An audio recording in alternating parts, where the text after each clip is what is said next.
All right, we are on the Reese podcast. It's December 20th, 2025, and we are here with Natalie. Do you want to introduce yourself a little bit? Yes, thank you, Reese. So my name is Natalie. I go on socials by Natalie Agnes. I used to be a ghostwriter. Before that, I was working as a store manager in an optician store. And now I'm not really sure how to describe what it is that I do, but it's like, I would say almost like spiritual business coaching.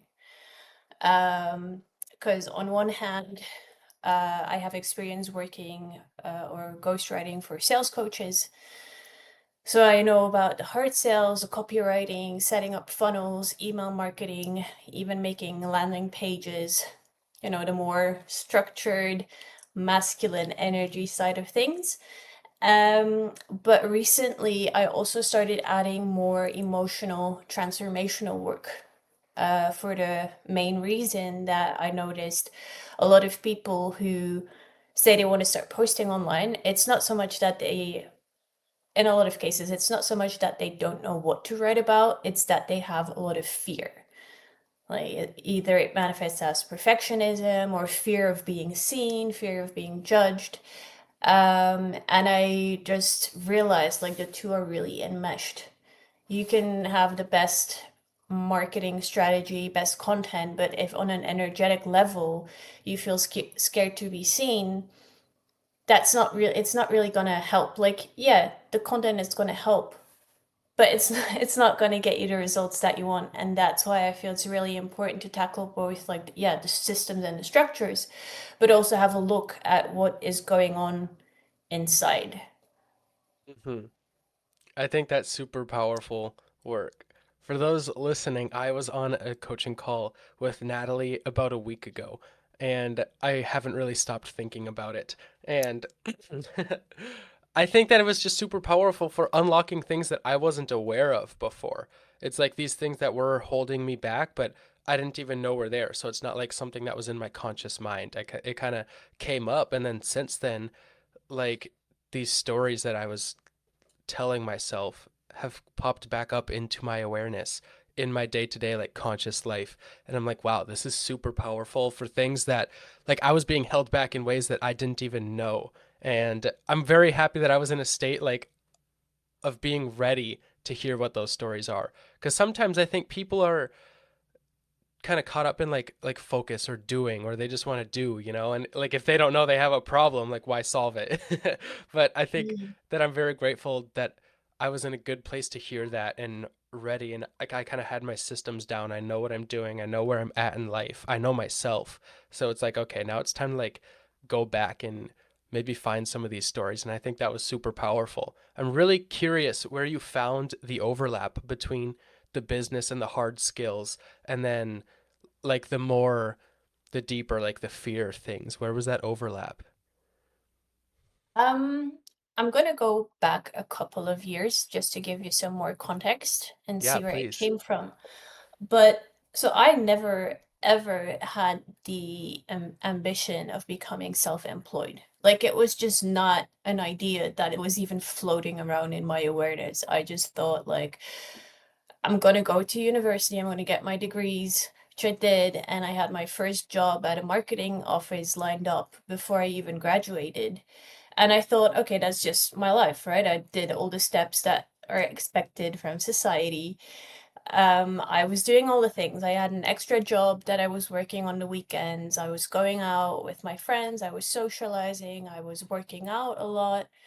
Like I was constantly busy doing everything that's like, I guess the normal path, right? Yeah. The conventional path. But as I graduated and I was working my first job, like I don't remember exactly how old I was. It was early 20s, like 22, 23 maybe. I remember sitting at that desk at my job being like, I cannot believe that this is all there is. Like, I refuse to believe that this is all there is to life. And then that went on for a couple more years. It wasn't until I was 25, I believe, or 26. I was working as a store manager now for an optical brand because I was like, well, this marketing job is not really bringing me fulfillment. I'm just gonna do whatever. So I started working in retail, and it was my intention to only work there for like a couple of months while I was trying to, figure life out. I ended up working there for 3 years. Originally worked there as a retail assistant and then eventually became store manager. And during lockdown, so COVID, I was put on furlough.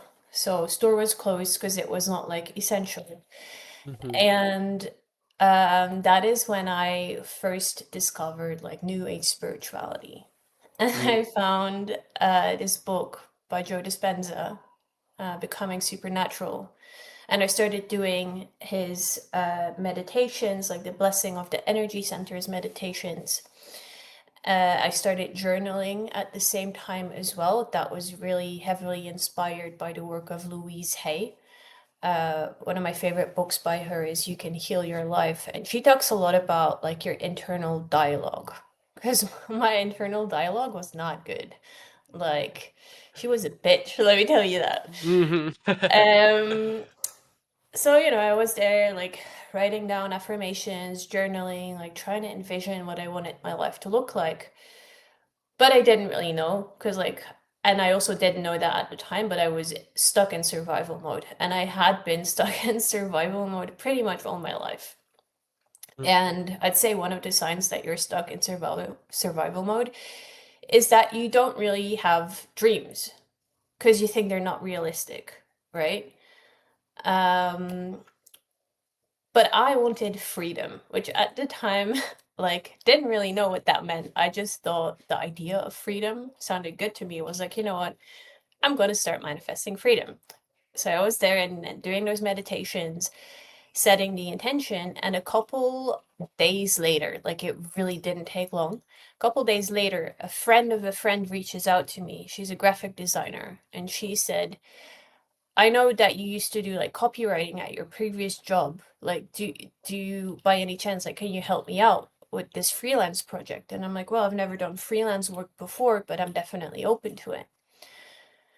So that 1 week working that freelance project, I made, I want to say close to a third of my full-time income that I was making as a store manager. And that's the first time where I was like, oh, okay, I had never considered this before, but I was asking for freedom and God or the universe was showing me ways. Now, the stakes Amazing. at that time were not very high because I had my full-time income from the job. Like, I was pretty comfortable, I would say. So it was just a nice extra. There was not that much fear because the client work that I had gotten up till that point also came through me through referrals. So I Mm. kept doing that for a little bit. But then when I came back to the store, it was never the same because I had found a new way of making money. So then I think I stayed for another year or so, and then I got so burned out to the point that I was like, yeah, something needs to change. And even though I was really scared, because I didn't know anything about being self-employed and didn't really have anyone in my direct environment who had experience with it either. If anything, like everyone in my environment was like, oh, well, what about the risks? Like, why don't you just stay at your job? Like, the most common things you might hear or one might hear when you consider becoming self-employed. I did it anyway, and I moved abroad to Orkney, Scotland as well. To be with my at the time boyfriend. And at the time, I was still very much into that new age spirituality, right? Where it's like I just sit down and manifest and visualize, and everything will come to you. And I'd say like that in itself is quite powerful, but you also need to take action, right? And that first year of being self-employed, I didn't really take action. I'm just gonna be really honest. I was super messy in my bookkeeping. Like, it was kind of like a hobby, I would say. I wasn't taking it seriously. But after a year, oh, and I was also only and exclusively working with spiritual service providers. So I got to try out a lot of very cool modalities Um, but I was from the state that I was operating, and I was attracting a lot of people who couldn't pay for my services. So I did a lot of exchanges, which, I'm not saying don't do that. It can actually be a really great way to get your foot in the door when you're first starting out freelancing, or when you're first starting out altogether. But don't do that for an entire year, especially when it's like your only source of income, right? Mm-hmm. So first year goes by, relationship didn't work out, had to move back in with my parents because I drained my savings, business was not doing well, and I was really at this crossroads. Like, either we make this work or you go get a job. But I was still really struggling with burnout at the time, and the burnout had gotten so bad, like especially from moving to that new environment. And then I found out around that time that I was actually dealing with CPTSD, that I was like, okay, well, going back to a normal job is not really an option. So my only other option was to make it work. And I knew that the way I'd been doing business up until that point didn't work. So I joined a co-working space and I started working ghostwriting for sales coaches specifically. So leaning very much into the feminine energy on one hand, and then next year, like leaning all the way into the masculine energy, which was great because I learned so much. And it's honestly what saved my business and what actually gave me like the understanding and the knowledge that I needed. Um, and I realized, it's more about how are you actually going to serve your clients, not so much what is it that you want from your business. Um, and now to circle back to your question is, how did you, those fears, those deeper underlying things, like how did they come to surface, or how did you start working with that? And the answer to that is, it took a while to come to the framework that I use now, but I was struggling with extreme anxiety. I know everyone has imposter syndrome, right? When you start do something you've never done before, like it's normal to feel fear. I'm not gonna sit here, you're never gonna feel fear, whatever. Yeah. No, it's normal. Like, that would not be realistic. It's part of the human experience to feel these emotions, even if you don't necessarily like them, right? But my anxiety was so bad that, like, I would be hyperventilating in bathrooms before meetings, or um I would panic to the point, like, my default trauma response is like fawn. So that means like people pleasing. And I would like overpromise to my clients. I would not really set boundaries. I would, and then eventually, because I would overpromise, I would have to disappoint them. And it was this constant cycle where I was sabotaging myself in like multiple ways. And it just was not sustainable for me to keep running my business the way I was running it. Because I would wake up, first thing I would do was like check my messages and emails, and then usually there would always be something urgent. So I would prioritize that and then really start neglecting self-care. Well, I really should have been prioritizing that, Mhm. but I really leaned like very heavily into the feminine first and then into the masculine.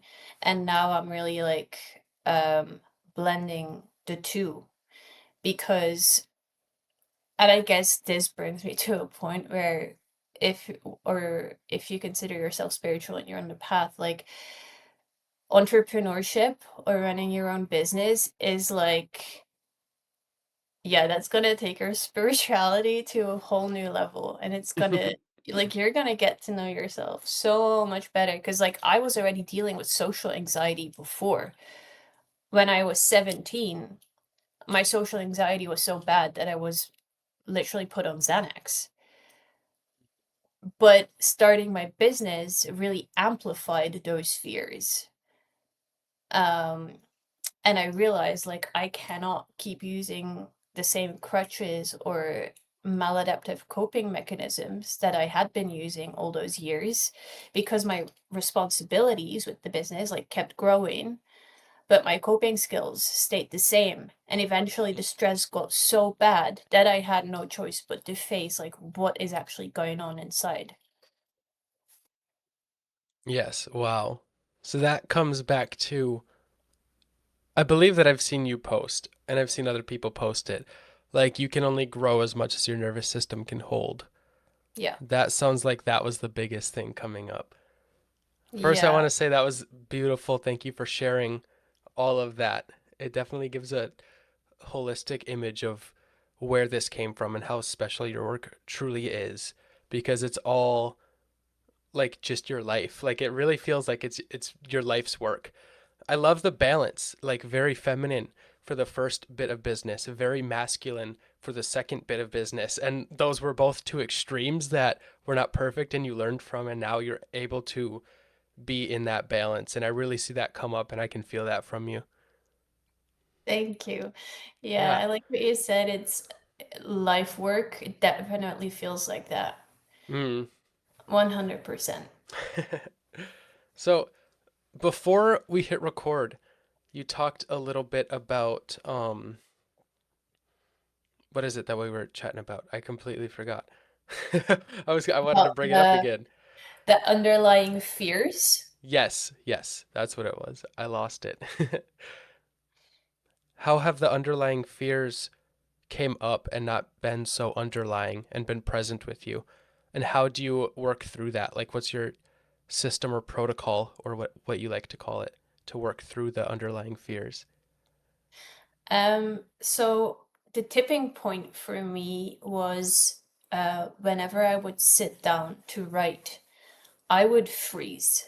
Like I would stare at my screen for like 10 minutes, 20 minutes, an hour, and I wouldn't be able to get anything out.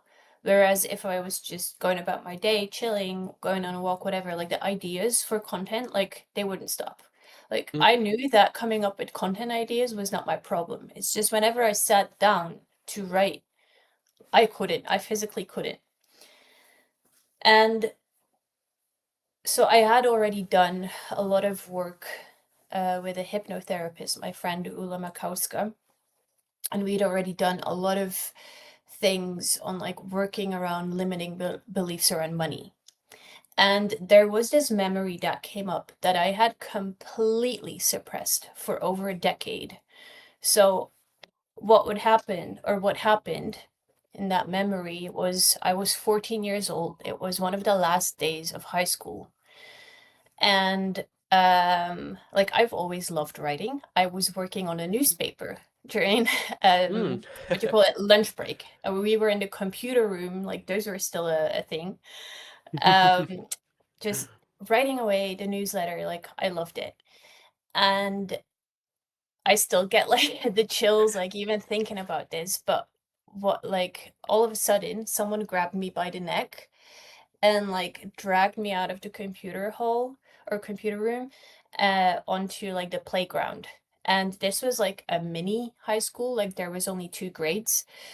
So it wasn't like a huge amount of people, but still like all the other kids from my school had gathered around and they all started like publicly shaming and humiliating me. And you might think like, oh, what could you have done for someone to do that, right? So I took the initiative because it was the end of the school year and no one else in my class had really taken the initiative to make like a little gift for all of our teachers. And so I bought these plastic keychains where you can like put pictures in on either side. So on one side I put like a picture of our class and on the other side like a little pictogram or like um illustration, something related to the teacher's subject with like the year and the name of her group. And I divided like the cost of those keychains by the number of people in our class group. And yeah, someone didn't like that. And that basically what that did was, while yes, mentally I had worked through that trauma with hypno sessions, but as I was sitting down to write, my body was still anticipating literally being grabbed by the neck at any given second. that is why I literally did not feel safe to Mm. write and express myself. Um, and so that brings me to the clarity protocol, which is the basic framework that I work with. It's for my, like in my coaching, in my school community, in my book that I'm also working on and gathering case studies for at the moment. But what the clarity protocol does is I basically use the chakra system as like a map to the psyche. And we look at like the developmental stages and everything. And ideally, if you want to clear a core block, we go back to the first time you ever felt that feeling. So that example I just gave you, or that story, that was not the first time I ever felt shame or fear, but we work back from there. And obviously, those really traumatic events, like you do want to tackle them as well and kind of rewrite the story, because the story that I wrote in my head or in my nervous system was it's not safe for me to write because someone's gonna come grab me. Yes. And you know, you don't like when you speak about it now, like you know that doesn't make sense. But if you don't address those things, if you suppress them, because I had no memory of this, that this even happened, like for over a decade. That's like how dissociated I was from my body. Mm. You know, you can, looking back, like, I know it wasn't technically social anxiety that they prescribed me Xanax for. Like now I know it's like, oh, you'd already been walking around with that trauma for 3 years. But I Uh, couldn't, like, but I couldn't tell my therapist because I didn't even remember that happened, right? And it wasn't until my nervous system over the years started feeling safer that that memory resurfaced. So, going, because I feel like I'm going a bit back and forth here, but the clarity that's all right. protocol, um, the idea is, I mentioned that I used to work as an optician, right? I always like to use optometry words in my branding. But the idea with the clarity protocol is um, basically so you can get out of the healing trap. So you don't feel like Mm. there's always another story coming up. Because I also did talk therapy for over a decade, and I'm not here to bash on traditional therapy because it has been helpful. I've just had to explore other avenues as well. And so I lost my train of thought here a little bit. That's all right. Let's see.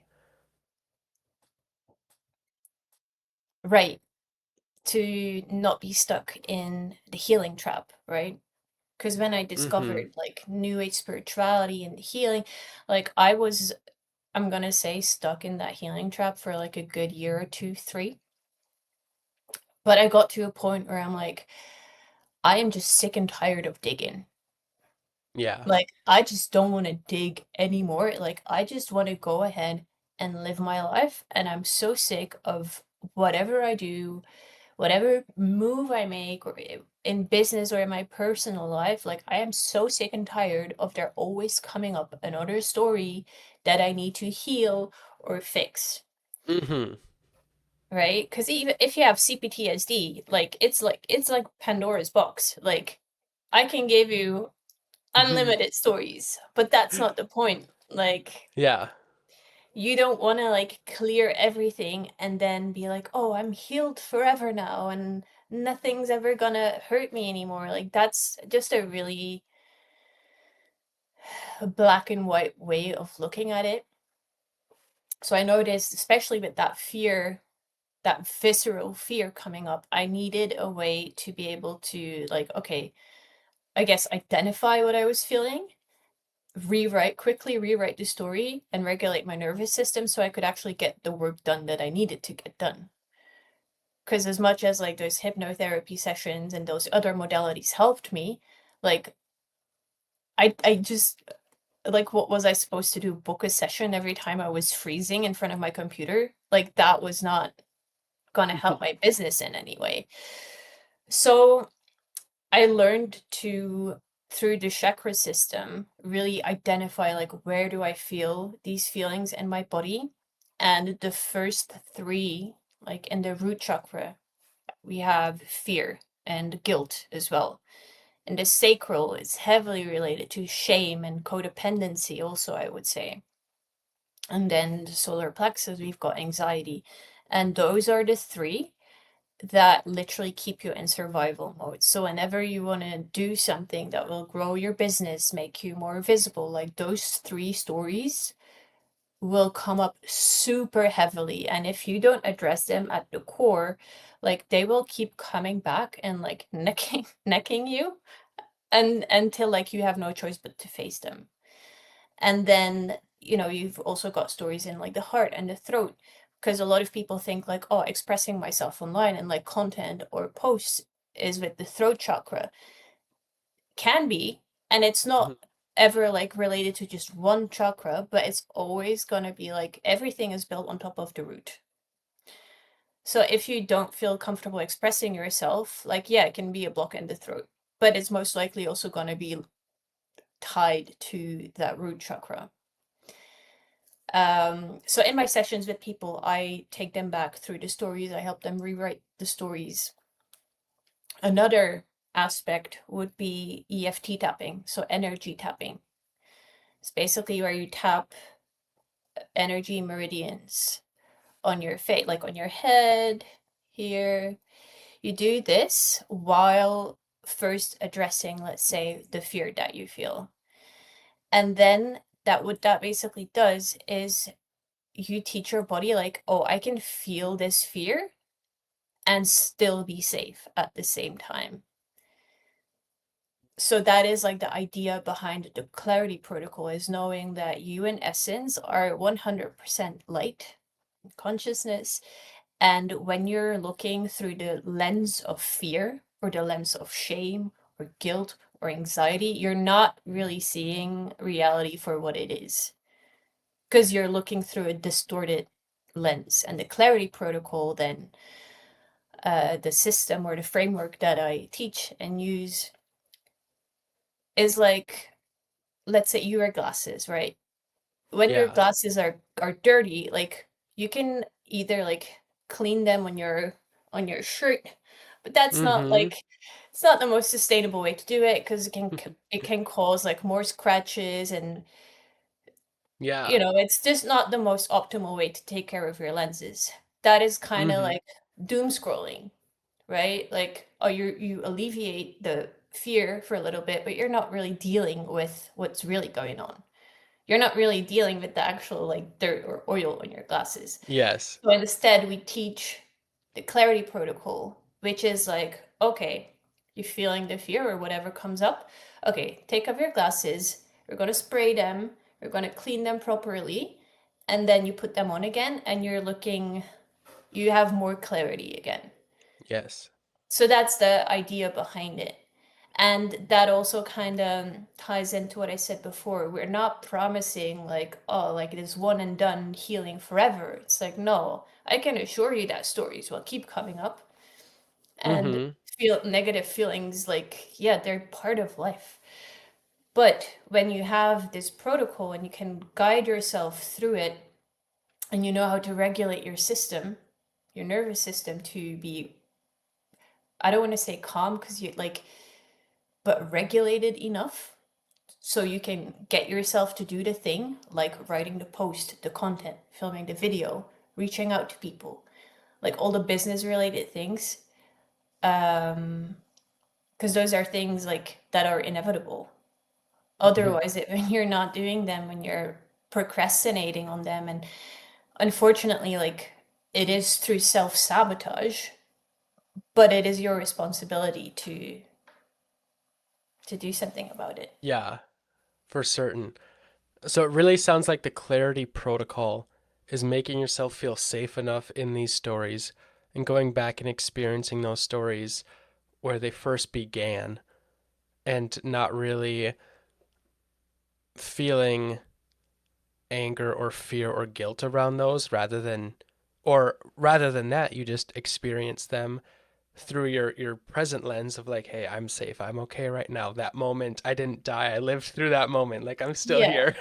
and then seeing that where that comes up in your present life again, because those stories are coming up and are blocking you from your present, but that goes back to the first time. And then that's where the chakras come in. I loved, like, I've not looked into the chakras a ton. So kind of chatting with you has been my kind of my first big introduction to them. And it sounds like you use them from a very different approach than a lot of people do. I think a lot of people, kind of like you said, like, oh, sending a social media post sounds like the throat chakra. Well, you look into it one level deeper. You kind of see like, okay, well, why is that like that? Maybe there's something a little deeper at one of the lower chakras or something like that. And I think that's a super powerful way to use a tool, the tool of the chakras in a different way. And I really liked that from your approach. Um, there was something Thank that I you. wanted to say about the fear. Should we go into my story about my coaching call a little bit? Yeah, we can. Yeah, Yeah, absolutely. I think that would be fun to share. And it would be like a little practical example too. Mine was not in one of the lower chakras. I've always felt fine like shooting out posts, getting on a podcast or having like recording a YouTube video and things like that, and sharing my ideas with friends. Like if somebody ever approached me like asking for some advice or something, I'm like all for it. I'll shoot it out and tell them everything. The one thing that I felt I struggled with is sharing what I do. Like more of somewhat imposter syndrome, sharing what I do, not being super confident in the identity that I was stepping into with being a creator, with coaching people and things like that. And that showed up in, what was it? Was it the third eye, I believe? Yeah, so from what I remember from our call is I had a very hard time deciding whether to work on the third eye or the crown with you. And we did end up working on the third eye. Um, but another little bit of context that you shared with me on the call was that you have like, okay, I know what I'm working on right now, and I vaguely know what I want in the future. But it felt to me like you were a bit antsy about not knowing the specifics, about Yes. not knowing exactly like, okay, this month I'm doing this month. Like you kind of Mm-hmm. knew like, okay, this is where I am now, and a year, whatever, I kind of like um you wanted to potentially buy land and like Yes. the homesteading, but that was more like long-term vision. Mm-hmm. So that's, and I remember asking you like, and that is also why I was hesitant about working with the crown, was I asked you, do you feel supported by the divine? Do you believe in God? Do you believe that the universe is there to provide for you? And you immediately were like, Yes. yeah, absolutely. I'm like, okay, cool. Then Always.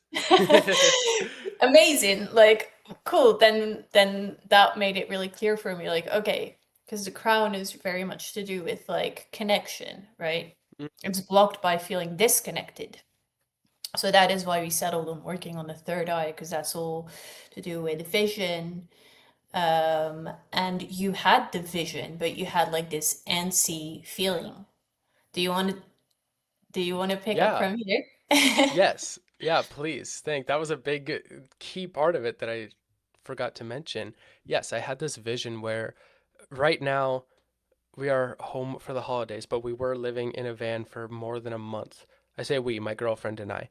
Um, and then we're traveling out for the first couple months of 2026, and after that we really don't know.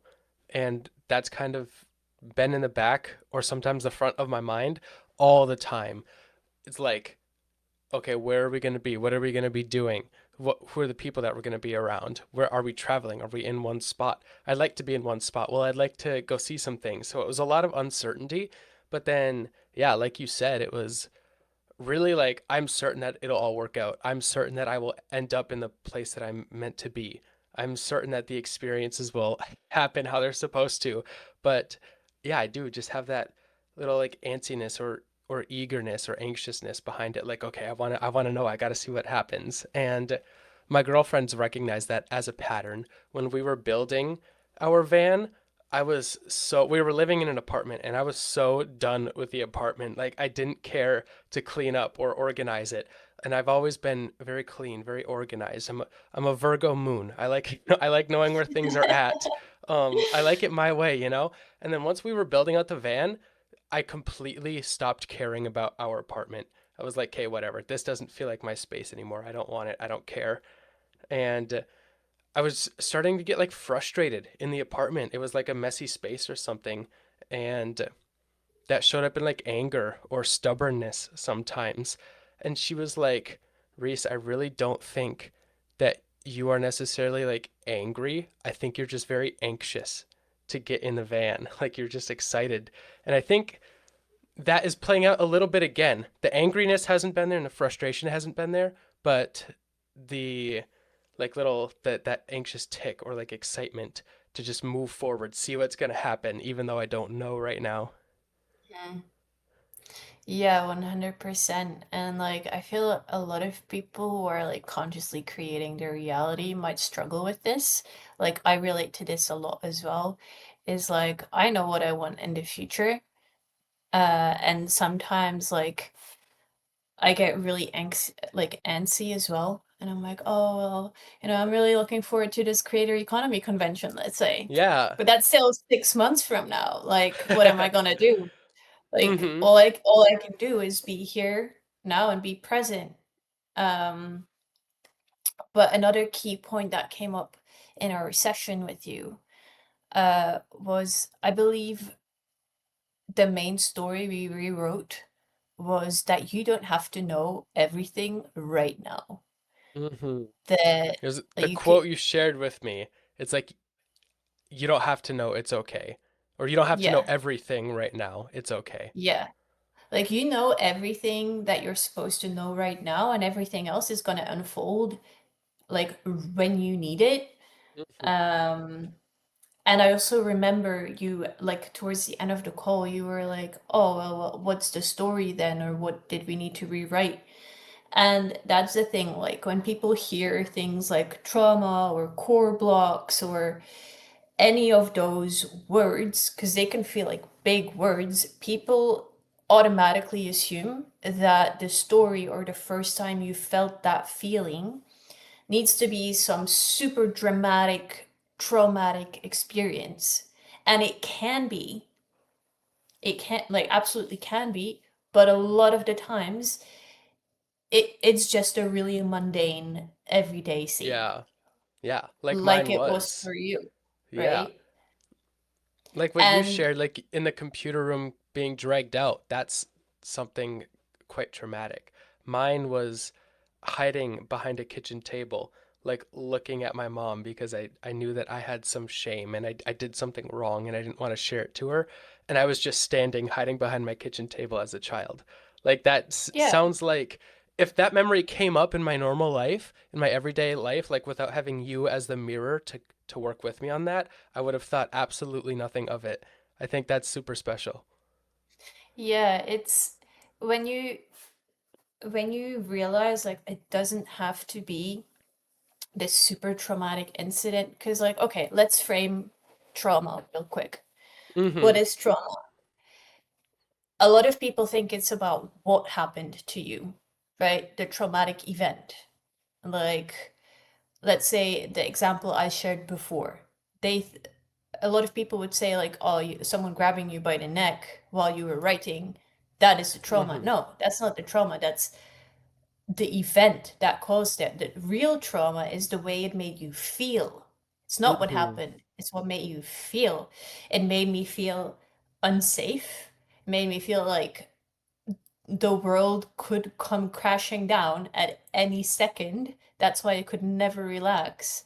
That's what it made me feel. It made me feel ashamed, which this is a pattern that really followed me a lot in my business, was because they were basically like shaming me for asking for the money back. Like even though I Mhm. divided it by all my classmates, like they were basically shaming me for charging money, which That's not a great pattern to have when you're an entrepreneur, No. when you're in business, right? Um, so it made me feel ashamed, it made me feel unworthy. It made like it had so many stories there. And the reason we want to take it back to even further in childhood, so let's say the root chakra, that one develops between the age of 0 to 1. So if you really want to get to the bottom of fear, you would ideally go back to a memory in between the age of 0 and 1, because that is the first time you will have ever experienced fear. You know, when you come, like when you're born, whether that's through C-section, through natural birth, through Yeah. induced birth, whatever, you will experience fear. You might not consciously like remember, and I'm not Mm-hmm. saying that everyone's birth can be traumatic, but it's just one of those things that if you don't know, if you're unconscious of it, unaware, like you could literally walk around with this pattern all your life. Mm-hmm. And then so what do you do? You're a little baby, you're just born, you don't understand anything, you don't even know what language is yet, but and because your parents are not going to be like, oh, you're experiencing fear right now, and fear is this feeling, and like, Yeah. no, like it doesn't work like that. So, what does a baby do, or what do you do when you're a baby? You're gonna attribute a story to that feeling you're feeling yourself. But obviously, you're just a kid. And why it's really important to address these stories all separately for these core feelings is because basically what you're doing when you feel that feeling for the first time and you're writing a story around it, you're writing a manual for how you are going to operate for the rest of your life when you feel that feeling. And so let's say you're born, you feel scared. Conclusion you make is the world is not safe. I do not belong here. That would basically be a block be formed in your root. Mm-hmm. And then let's say you never address it all your life, you go decades without looking at it. That's why you see so many adults, right? Even people in their 40s, 50s, 60s, if not older, literally behave like children sometimes, is because they have not looked at the narrative that they wrote when they were a child. And because that root is the foundation for everything that comes after it as well. Yeah. I had a thought. I wanted to make a connection that about the trauma, and the trauma is not the events that happen to you, but it's the feelings. And that sounds like it's exactly why the feelings always stick, even if you don't remember the memory or something prompts it to come up, like me coaching with you or you with your hypnotherapist. Like these things don't come up because it's not the event necessarily, it's the feeling that sticks with it. And then that is held in the chakras, is that right? Yeah, I use the chakras more as like a map. Mm, I'd say it's definitely like held in the nervous system and in fascia. I'm not an expert on fascia by any means, but it's the feeling is stored in your body because yeah. emotions or energy and motion, if it doesn't have anywhere to go, which I talked about my default trauma response. So you've got fight, flight, freeze, but then you've got fawn. Fawn is very common with people with CPTSD. So Mm, then instead of fighting, because a lot of the times whenever I would speak up at home, like, yeah, I just learned not to speak up and keep things to myself and people please to stay safe. Um, so instead of when you're fighting, like that energy kind of goes somewhere. When you're going to freeze or fawn, it stays in your system because you're literally not moving. yes. And I'm then not sure if that's that where it's answers your held. question. Yes, no, it certainly does. Yeah, the chakras are the map to accessing. It's a tool to use, and it's held in the body, Yeah. especially depending on your trauma response. Like if you are keeping that all in, or to like trying to protect yourself, or even just literally tensing up your body, like I did just saying those examples, thinking about it, See? that's where it's actually held. Yeah, that certainly Yeah. makes sense. The reason I approach it more this way, it's very intentional. It's because, oh, I guess we're going a little bit into when I was heavily blocked in all my chakras. Also, by the way, like, it's not that you clear them once, the blocks, and that they're gone forever, right? Like, I just want to Yeah. be very realistic in that. Like, but the reason I am not like talking about chakras in like this esoteric, magical way, as I think a lot of people expect when you hear about them, is because I was, um, at one point, I was dealing with spiritual psychosis. So, what was going on at the time? This was, I'd say, like when I first discovered New Age spirituality, right? I was heavily blocked in all the chakras. I didn't even know, I had no clue, but I was forcing my third eye open by doing these guided meditations and these visualizations and these sleep meditations. Like, I just wanted to see like auras and all these amazing energetic things. Like, I just wanted to see it, but it was coming from a place of, um like, it was a form of escapism.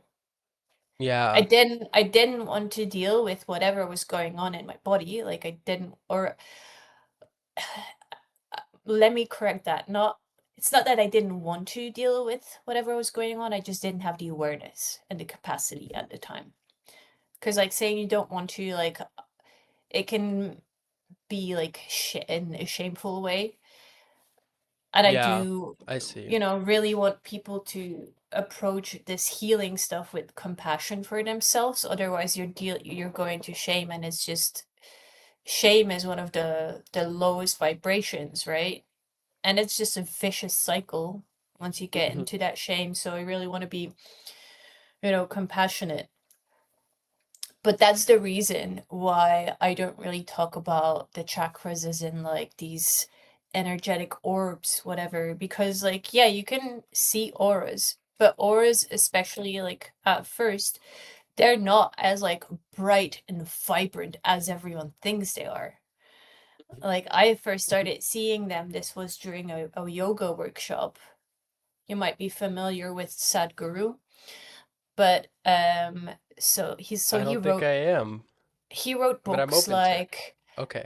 Inner Engineering, A Yogi's Guide I've heard to of that. Happiness. Great book, one of my favorites. And then he also wrote, a book about karma, a book about death. And he really like demystified a lot of these aura, energetic entity kind of things, right? And it leans more towards like non-dualism or non-duality, where it's like everything is connected. You are like all is one, Hmm. basically. And that really helped me because, yeah, I did start seeing entities at one point. I was starting to get attacked by entities in my sleep. I had to learn how to shield myself, how to get myself out of like sleep paralysis, all those things. Like, I can tell you, it's not a fun experience when you force your third eye open and you're not grounded at all. Like, Yes. no, 0 out of 10. Like, would never recommend. That's why I really try and keep it like, yeah, we're talking about spiritual concepts.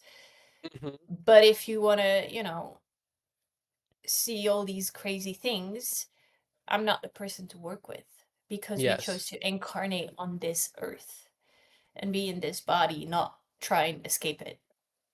Mhm. And that brings it back to the groundedness that is your work. It sounds like the purpose is to be grounded. I think that spiritual psychosis is that like you kind of jumped up to the third eye and didn't give the lower chakras enough groundedness and enough care. Yeah. Um Yeah. I was, that was around the same time when I first started freelancing, right? Like, I didn't take it seriously, but again, like, I was doing the best I could with the awareness I had. mhm. But I went into it kind of thinking like, oh, I'm gonna get to 10K months super easily and it's just gonna come to me because I manifested this, right? Yeah. Like, yeah, eventually I did get to 10K months, but it took me 3 years. Well, and then you Because I, manifested it, and the lower weren't like grounded enough to handle and hold that space for yeah, it. So it's like even if you can manifest whatever you want, maybe you yeah, don't you're quite gonna, want to right now.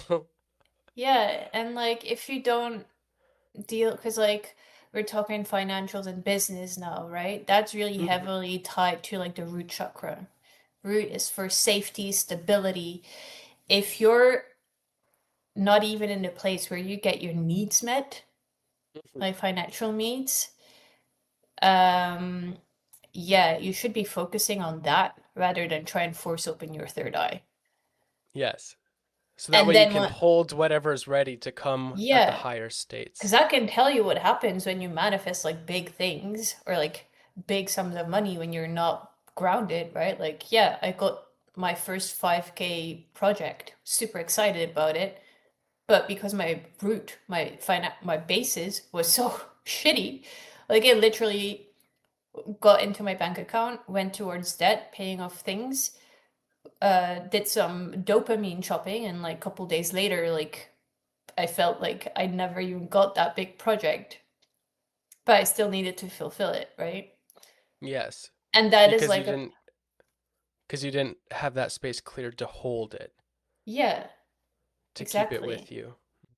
Yeah, so like if you want to manifest in business, like yeah, it's possible, but you really need to build that solid foundation. And then only when, when you get to a point of like, okay, I've got my needs met, that's when you go to the sacral. It's blocked by Mm. shame. Um,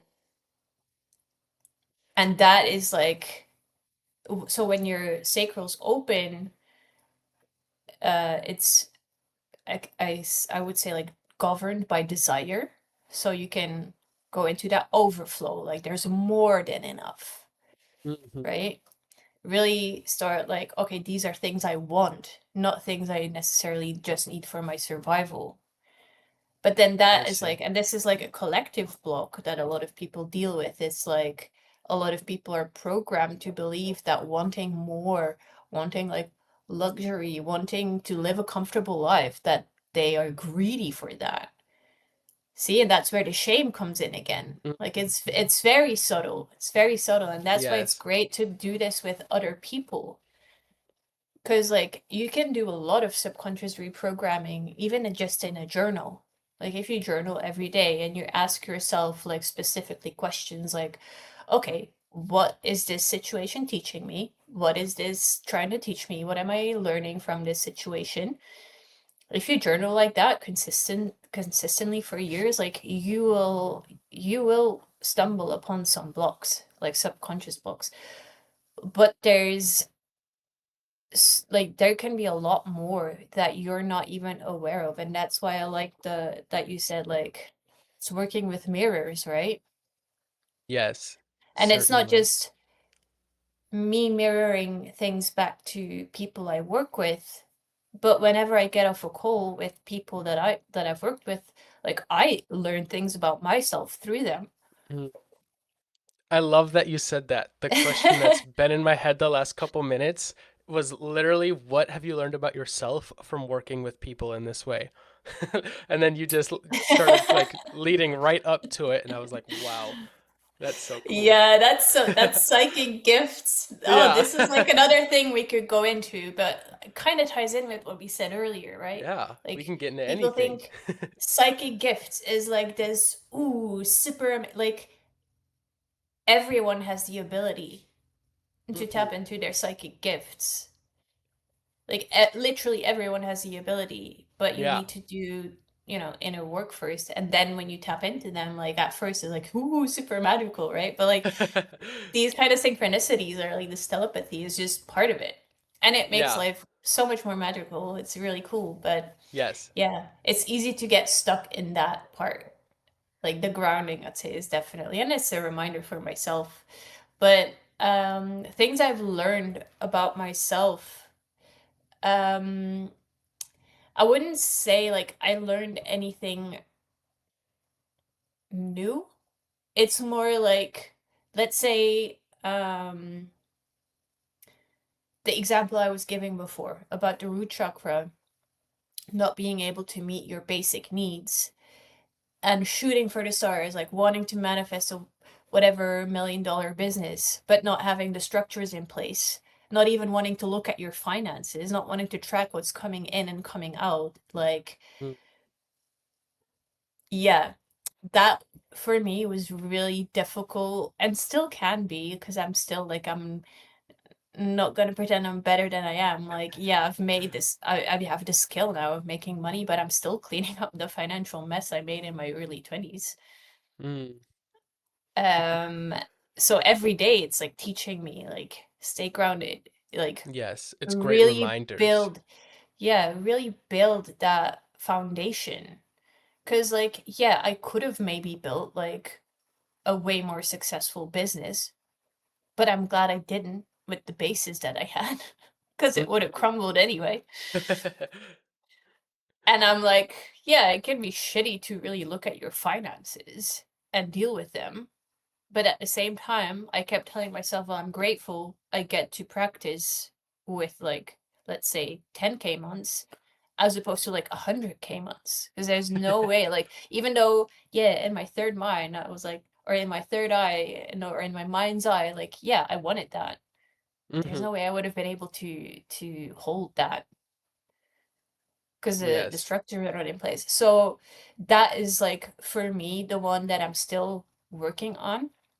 Hmm. And I'll get on a lot of calls with people who are in similar situations where it's like the same core story or core wound, but like in a different packaging, in a different human experience from a different perspective.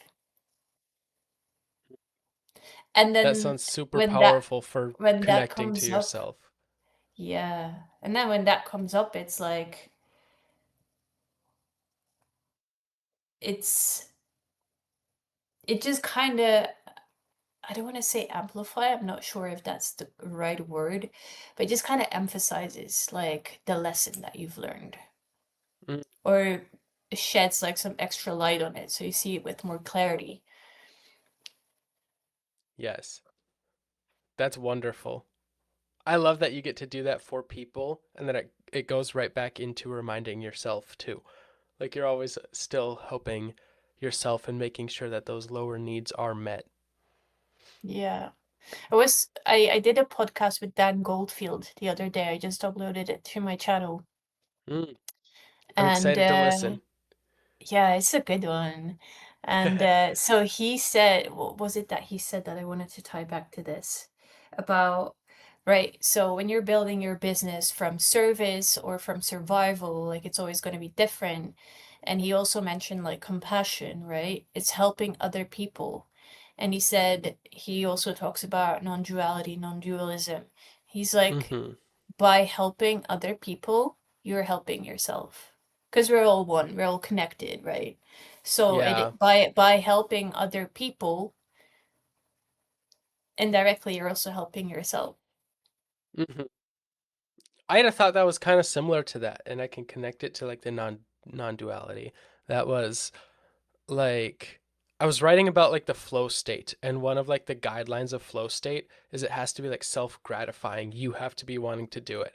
And I was writing like sharing others, and I was like, well, I'm in a deep flow state right now writing, but I'm literally not doing this for myself. I'm writing it so that other people can read it. But that in itself was self-gratifying because I was sharing it and because that goes back to myself because of that like oneness. And also I just did really enjoy it, but yeah, I had that thought that connected. I was literally writing. I recorded the YouTube video on it yesterday, and now it's coming right back up again. So it's really like once you start doing the work, especially like at the lower levels, at like at the root or at the sacral, you're doing the work and setting that foundation that is also helping others and that's going back into yourself. It just kind of feels like it's a snowball that just keeps going and getting bigger and better and better. Yeah, I agree. And writing is such a good way to help other people. I'd say Hmm. like it's I don't know, like easiest way.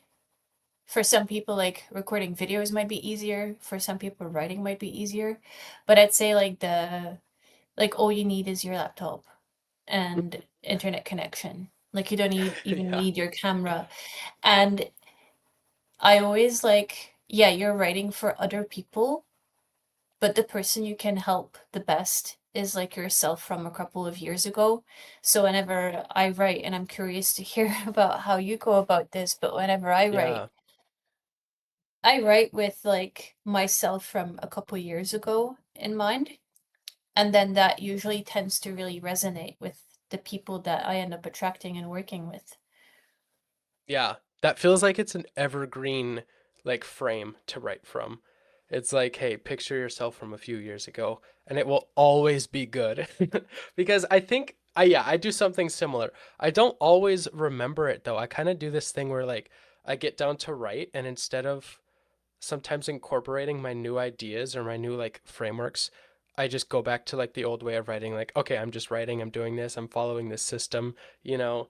So that's kind of that's kind of interesting that I only get into like writing about new ideas and new like cooler things come up the deeper I am in flow. But originally, or I mean, from the beginning, like when I open up a document, that doesn't always come up right away.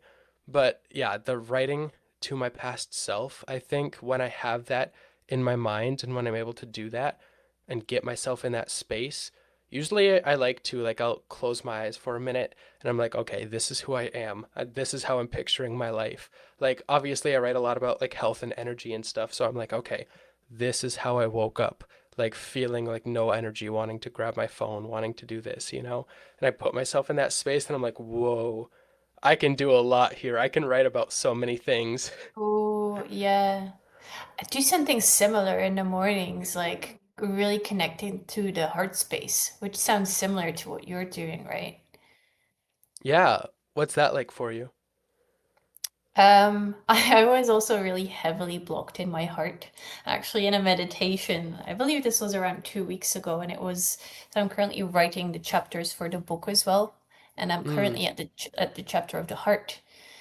And there was this song by Madonna that came to mind that was like Frozen. That's literally called Frozen. And it's like, when your heart's not open.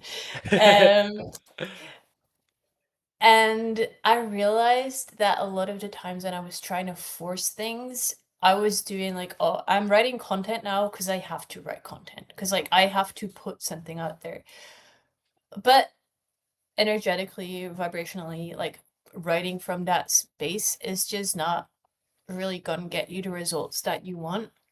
So instead, Mhm. I've been like really connecting with the heart, which for me is like, my mission. Like, what is it that I want to bring to this world? Like, what do I want to leave here when I'm not here anymore? Really getting into that space and reminding myself, because like the main limiting belief I had in my heart was I'm scared of people because they're gonna hurt me again. Yeah, with that So I, writing. yeah, so that is like for the longest time I struggled with this, and then by working through it, I managed to like rewrite it to I get to work with really cool people, like even being on this podcast with you. Like this is Yeah. so cool, right? But those are things like you need to let people in. So it can manifest in so many different ways, whether it be through your writing or the people you work with, or even just, I don't know, saying hi to people at the grocery store, but like really connecting with Yeah. the heart space intentionally. Um, yeah, super powerful stuff. Yeah, I found that that just energizes me. Like saying, like, yeah, literally the simplest of things, like you said, like saying hi at a grocery store or waving at a car passing you and just small talk with a barista or the cashier, things like that. It doesn't have to hold a lot of depth, like in the conversation, but you just have to like open that conversation. Just open it, get into it. And then that energizes me so much because of that just little bit of connection. And like knowing who I am and like I have a lot of like energy and love behind my words, a lot of people have said. So it's like knowing that I get to give that to somebody else too. It's like, whoa, that's amazing. So even if Mm. it's something so little, like that really energizes me. And yeah, now I'm connecting that to that is opening the heart. And that's the same feeling as when I'm writing. Like that's what I'm doing. I bet the next thing I write is going to be so much better now if I could think about that. I love it. Yeah. I'm curious about your book a little bit.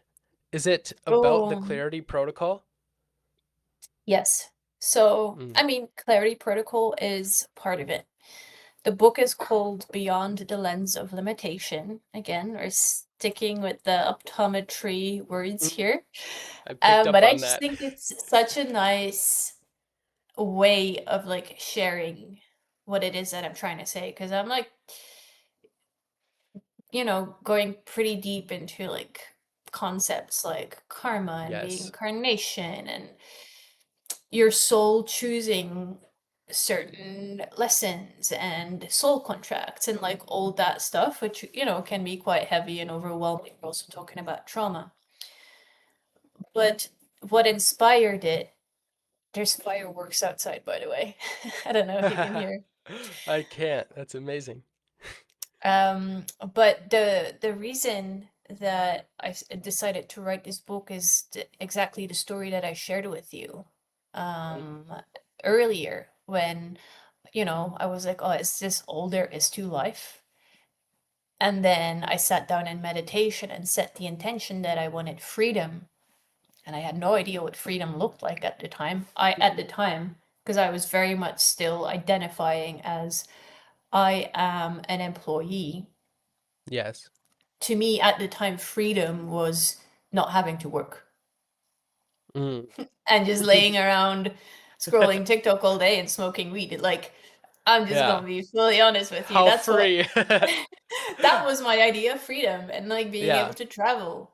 But like no way that work was ever in the picture when I was thinking about freedom. And now, like fast forward, we're like what 4 or 5 years later. Um, just going back to that example, um, when I then started making money as a copywriter, that really lifted like the lens of limitation. Because at the time, like, I didn't even know what was possible, right? And then that kind of like burst like this bubble of and like exposed so much more of the world and possibilities to me. Um, but you gotta, well, work on your self concept, your Yeah. self talk. Like shaming yourself into change is not really gonna work, at least Hmm. not long term sustainable. And yeah, if you've got limiting beliefs, like you're gonna have to address those. And then if you've got traumas, like, you're also gonna have to address those. But you can literally create anything that you want. Like 4 or 5 years ago when I first started, I was scrolling these videos on TikTok, seeing people talk about spirituality and make their living off of it. I was like, oh, that's so cool. Yeah. Now 5 years later, I'm doing the same thing. I'm writing a book about it.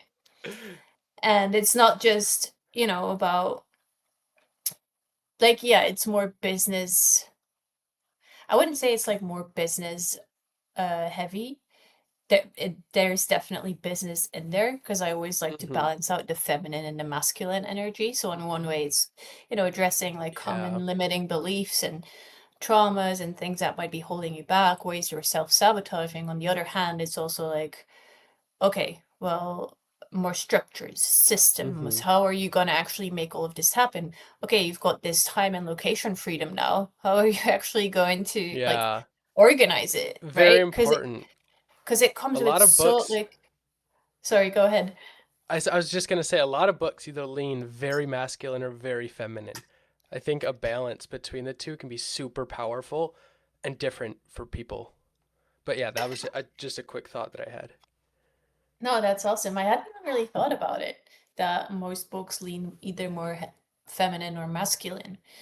But Hmm. that's what really, it didn't really start clicking for me until I started putting both of them together. Like it really is a holistic approach, right? Mm-hmm. Because like I said in the beginning, I believe, like, yeah, I can write content for you as a ghostwriter, but if you've got limiting beliefs that it's really hard to get by clients, like, I'd rather not, because I know it's not going to get you the results that you Yeah. want. And you are going to be disappointed, and it's not going to be a fun experience for me either. That's why I'm Yeah. like, we got to combine both. Like, they're inseparable. And, when you start a business as an entrepreneur, um, you can build a foundation for yourself with the systems and the structures and the emails and the automations and the funnels where you literally get paid to exist and talk about your interests. And I think that is super cool. So, yeah, in a way, it's about setting that up. Yeah. But also dealing with everything else, like the limiting beliefs, and even like from your environment, right? Like, outgrowing your friends and family, or like Mhm. relationships changing. Like, it's all related. And yeah, I just think it's really powerful to have a tool like the Clarity Protocol, because Yes. every time you up level, it's not like you quantum leap once and then you live in your ideal life. No, it's like every day you're working at it, right? Because Yeah. I'm making this distinction because I had this really black and white view of what it was going to be like at first. I just thought one day I'm gonna wake up in my new reality and everything's gonna be It's perfect. gonna be perfect. It's gonna be perfect. I'm never Yeah. gonna have problems again. Like, that's really what I thought it was gonna be like. Uh-huh. Um, but yeah, every time you try to up level or quantum leap or whatever you want to call it, the same fears are always going to come up, especially the lower three chakras, because those are the ones tied to survival. And you cannot tap into like the higher ones, at least not efficiently, until you sort the root and the bases. So that is, I wouldn't say like in a nutshell, because I feel like I'm yapping and blabbing, but that is what the book is about. And so I'm going to be using a lot of my personal examples, which will really show that when you've got business problems, a lot of the time it's not a business problem. It's a personal problem that is just being reflected to you through the mirror that your business is, because your business is also another huge mirror in your life. Yeah. I love you you briefly mentioned that quite a while ago about how like on the entrepreneurship completely like matches with your self-development.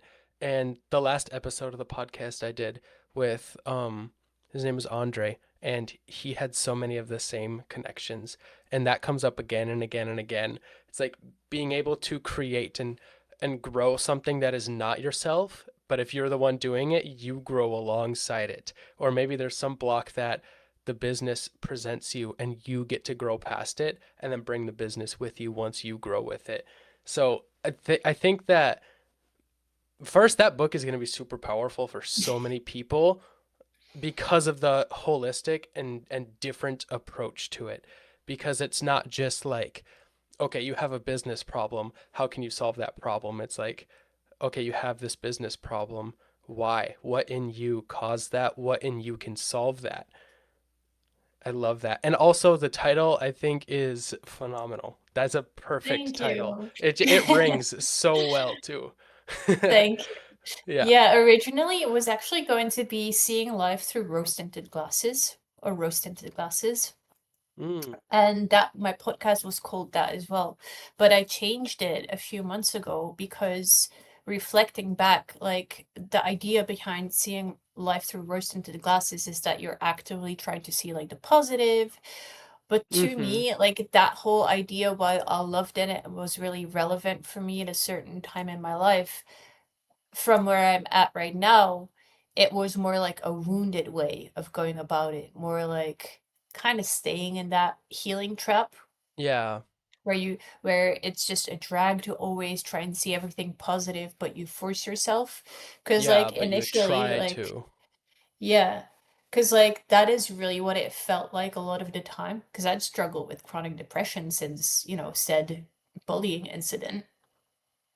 And Mm-hmm. social anxiety, like, for well over a decade. That happened when I was 14. turning 30 tomorrow. So yeah, and I would only say like I've been really deep into healing and doing these things for the past 5 years, but it's only like the past 2 years that I'm actually starting to like gain a sense of identity outside of the healing. Yeah. I think that ties in with the spiritual psychosis. Like everything's good, everything's happy. Like I'm okay. I could choose to be happy And the right now. But bypassing. it's like, Yeah. yeah. But it's like the full experience of life is being really pissed off sometimes or Oh being yeah. super sad and not wanting to see anybody. And like that is the full experience. And once you allow those things, but not from a place of fear, not like, oh no, like I'm gonna get angry. I don't want to be angry. It's like, hey, I'm angry right now. I'm okay. I'm safe. The people around me are safe. But really, honestly, I'm pissed right now. Like being able to be in that Pissed off. space. Yeah. Yeah. Like being able to be in that space and actually experience that and not shove it away Yeah.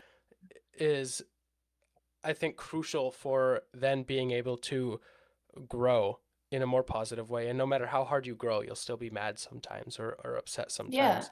And I've found that sometimes I'd get angry or frustrated at something, and then that would pass very, very quickly. Like within like 10, 15 minutes, I'd be like, okay, I'm okay now. And then I'd be mad at how I was mad.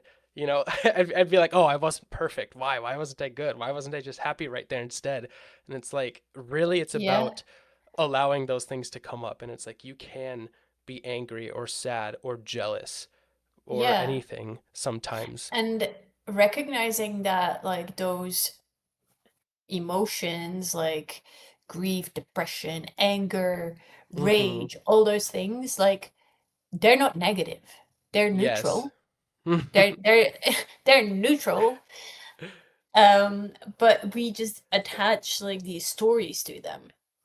Yeah. And like suppressing them, like that is actually so unhealthy. Like I'm not a specialist on like how that then manifests in um as disease or sickness. Mm-hmm. Although I have, and this is like a little bit more like energetic woo maybe, but like I'm all for it. I started getting cysts in my breast and in my ovaries, connected to like like connecting with people, right? And like creative center, because I was not expressing myself, I was not connecting with people. And so that was like when I really started shifting from ghostwriting to like the more combining work that I do now. Yes. Um, and really like I started reading Dr. Barbara Brennan's Hands of Light or Healing Through the Energy Field, through the Human Energy Field. Mhm. And like I gotta say, it's been 6 months now, but I also changed my diet. I started using what's her name? I believe she's either from New Zealand or Australia. She's a naturopath, Barbara O'Neill, I believe. Oh, yes. Yeah. Yes. So I started eating according to like I bought her cookbook and her other books. So it's Mm. not just dealing with the emotional part, right? It like again, we're looking at this from a holistic perspective, Yes. but dealing with like yeah, one of the ways that like I had to suppress or like finally let out all that rage. One of my Mm-hmm. favorite ways was literally just punching into a pillow until I was exhausted. Yeah. Just to get it out in a safe Yeah, space. That's very yeah, safe. You're not going to hurt yourself or you're not going to do anything bad, and you get to express that emotion. That's amazing. And when you weren't, it showed up in your body, like how you mentioned. And then when you solved that, you solved it in a very balanced masculine and feminine way, like doing it energetically with the books you were reading and doing it physically with the food you were eating. Like it's that balance shows up again. That's yeah. amazing. That balance, I always wear this ring. Wait, I gotta check on this. Oh, here. Yin yang. Ah, look at that. Always, Yes. It's a yin always yang wear this. ring for those listening. I always wear this because when you, I'd say like the balancing the energies, like that's also a pattern, right? A universal pattern, and it Mhm. shows up in like every aspect of your life, or like it can. but I try to be really intentional about balancing them because I've seen the effects of leaning both too heavy feminine and too heavy masculine, and it's just not, and it's especially the new age, they talk a lot about like divine union Hmm. as in the context of like relationships and like partnerships or like twin flames or whatever. Yeah. But again, if you're not grounded, like that is just gonna further feed either your codependency story. Sorry if I trigger people with this, but again, like I needed to hear that at the time. Um, but real divine union is literally the balance or like the union of your inner feminine and your inner masculine. And like everyone has inner feminine and inner masculine, regardless of your gender or how you identify. Certainly. And it takes, for some people going through very extreme masculine or very extreme feminine phases, for them to understand that, like, okay, I do not lean one way or the other. Like it's a lot better. It feels a lot more aligned when you kind of find that center path, and you can still deviate and have more Yeah, masculine or more feminine phases or actions, but yeah, finding that center line. Like I've that's always found like some fascination with the line between the white and the black on the yin yang. oh yeah. Yeah, I just wanted to make a little nuance here because we said like Hmm. everyone has the feminine and the masculine energy. Is like you can have like a predominant energy. Hmm. Like let's say like I in nature, I would say I'm more of a like in my feminine energy. But having built my business from survival initially, like that really put me into my masculine. But I'd say like in nature, I'm more feminine, but you can also be a woman who's naturally more in her masculine, or you can be a man who's naturally more in their feminine. Like it, Yeah. right? You see where I'm going? But Hmm. I'd say, yeah, finding that true union is balancing both within yourself. Yeah. And not, I think a part of it is like some people find it very easy to attach those to like the typical actions of like a gender, but like Yeah. masculine does not mean like man things and feminine does not mean like woman things. Like the feminine is, just to clarify a little bit, is like sitting back and being and attracting, and the masculine is the more doing and action and things like that. That makes me think of like this quote I recently saw. It's like, yeah, I manifested, but I also did the fucking work. It's like, Yeah. and that just, I think that really summarizes what you just said. Yeah, that's amazing. Because maybe if you're doing a manifestation meditation, that's going to get you super excited. It's going to get you extremely clear. You're going to know what you want and what it's going to take to get there and the feeling that that will achieve for you. And then you step out of the feminine and into the masculine with that meditation knowledge that you just got from this visualization and manifestation. And you're like, okay, this is how I need to act. I know that I need to do these things every day, or this needs to get done. And then maybe that dies off after a week and you're like, okay, back to this manifestation again. Like they work together. The manifestation doesn't mean that you sit there and you get it. It's a Yeah, tool. It's a tool to feel the masculine to get it, and then the feminine is a tool to go back to for alignment and for being and making sure that you are getting what you actually want. I think you summarized that beautifully. Thank you. Thank you very much. um, is there any last things you wanted to touch on or bring up? We can wrap it up pretty soon. Um, Not really. There's one thing I did want to mention is like, there's a little promo plug, if that's okay. Of But course, yes, please. so next year, June 5 till 7.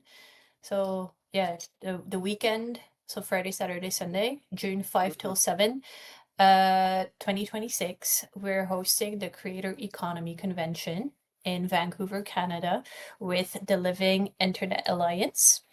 So we're a group of online friends. It was founded by Jesse James.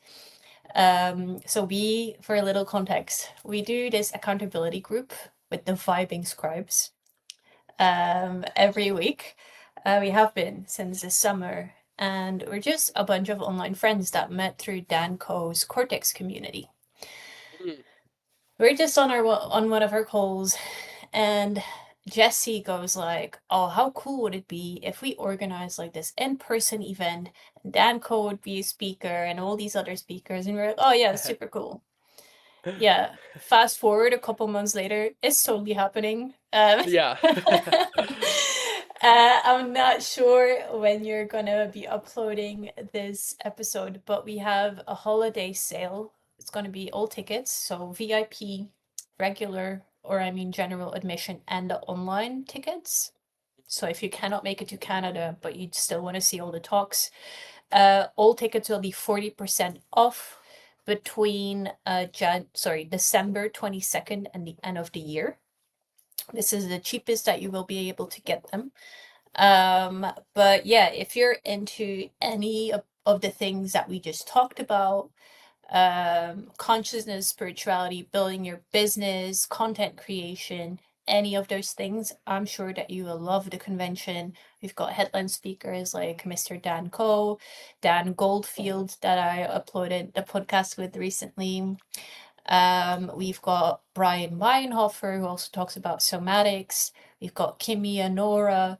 She talks about neuroplasticity. And we've got many, many more. I will be presenting my book at the convention, and I will Ah, be doing a talk called Sales is Spiritual. So yeah, it would be so cool to see you guys there. And yeah, there's my little shameless plug. yes. That's amazing. I do remember when I first saw the Creator Economy Convention like pop up on my feed, and I was like, "Whoa, like this is real? Like this is actually happening?" Because it sounds like a dream, but we really are like stepping into this more decentralized creation, and people are seeking creativity and freedom and things like that. So it only makes sense that some convention like this that is so amazing, full of creators, is happening so soon.